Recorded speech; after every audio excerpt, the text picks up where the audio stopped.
Nilakad ko hanggang doon, hanggang dito sa vulcanizing na yan.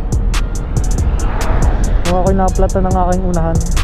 Sinasabi ko sa inyong napaglaruan ng mga bata ito, wala yung taklob nitong aking pito.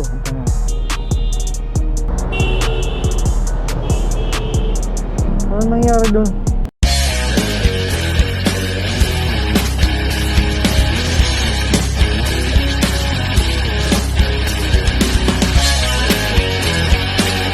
Kung kasagsagan ng palakasan ng ulan, nilakad ko hanggang doon, hanggang dito sa vulcanizing na yan. Nung ako'y naplatan ng aking unahan. Hanggang ngayon naman, hindi nagbabago yung temperature ng gulong, matagas pa rin. Kaya magtataka ka kung bakit sisingaw siya, di ba? Wala naman siyang butas. Tapos yung tanda ko kasi nakuhanan ko to yung video. May video ko na bago pumarada, may takalob pa yung pinakapito niya. Tapos pagising ko kinabukasan, tapos chinek ko, wala nang takalob. Tapos yun na nga, flat. Mga batang to Kaya ang suspetsa ko, napag laruan, mahirap na rin lang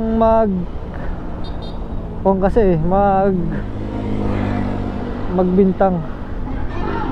Mamili ka pala.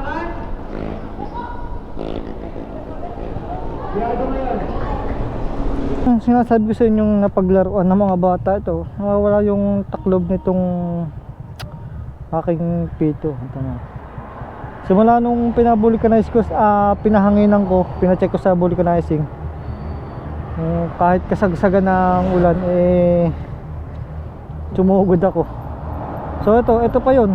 Ito pa yung karga ng hangin niya. Hindi siya nalambot, hindi siya nagbabagong tire pressure. Nakinood tayo ng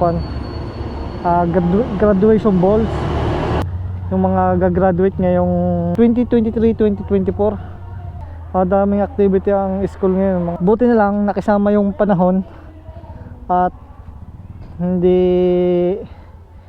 nag-uulan, kaya na-enjoy ng mga bata yung kanilang graduation ball. So kanina rin, doon naman sa Kilaway, nakinood naman ako ng recognition naman ni Ate Sara. Ito yung pinanood ko, akin namang inaanak. Yan. Ito yung epekto ng ulan, putik. Tapos yan ang patsinin. Yan, diba? Mga nahinga natin ng sticker.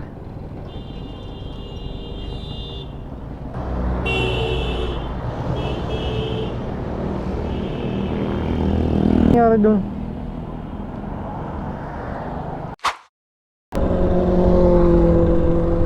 Minakain na. Pupunta ako ng Periaan. By June ba?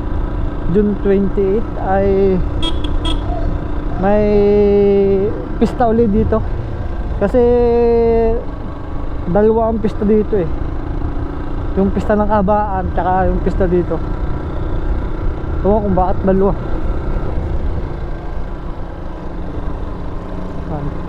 Ikot lang tayo dun sa perya. Tingnan natin kung ano yung mga doon, mga pwedeng laruin. Siyempre hindi unang-una hindi wawala sa peryaan yung bingguhan. Automatic yung laging may ganun, may bingguhan. Saka color game, yung mga pangkaraniwan yung the rest hindi ko na alam nung bagyo, diba halos ba 3 ba o 2 araw dire-diretso yung ulan. Yung bagyo pala, hindi pala ulan, yung bagyo na ugpoy ba yun? Ugpoy. So, totoo lang dito sa yung ulang yon, 2 araw, maraming nasalanta dito sa parte ng Batangas. O hindi lang sa Batangas ang naapektuhan, meron din sa ibang lugar kung saan saan, yung mga binaha, nag-landslide. Grabe yung bagyong yun. Para 3 araw talagang madaming napurwisyo agad. Kung kami dito sa Batangas, ang iba tuwan-tuwa yung ibang lugar dahil nakatikim na ng ulan yung mga tanim namin, yung mga kape. Pero yung ibang lugar hindi masaya kasi nga nasa lanta sila, nadali sila ng bagyo.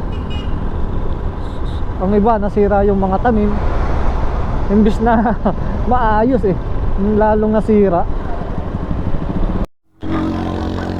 So ito na yung karyaan na sinasabi ko sa inyo. Kaso may sounds, baka tayo ma-copyright. Siguro alsing ko na lang yung tugtog para hindi tayo ma-copyright. Hindi na ako papasok, dito lang ako sa Tanaw. So, sabi sa inyo, hindi mawawala yung yung bingo, color game, tsaka yung hagis bola. Maaga pa kasi kaya wala pang tao.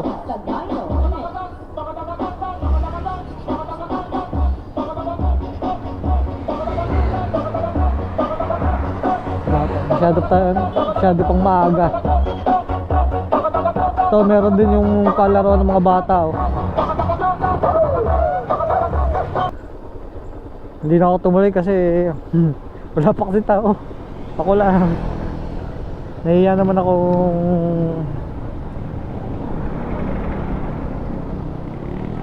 Kaya umuwi na lang tayo.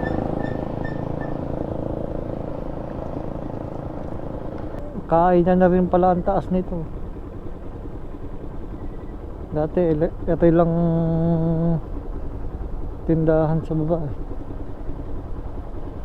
Ito yung dating barangay hall, yun yung lumang barangay hall. Ngayon ay pinaka health center na. Hindi ako na soft drinks dito.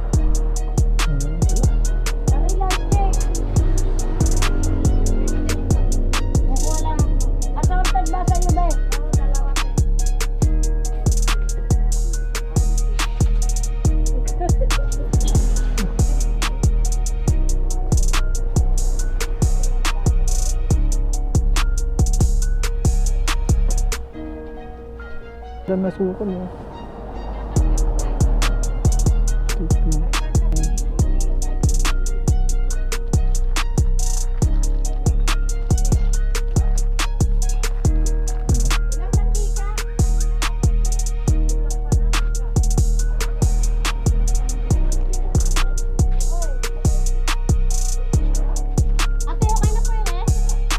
Kaya akin po.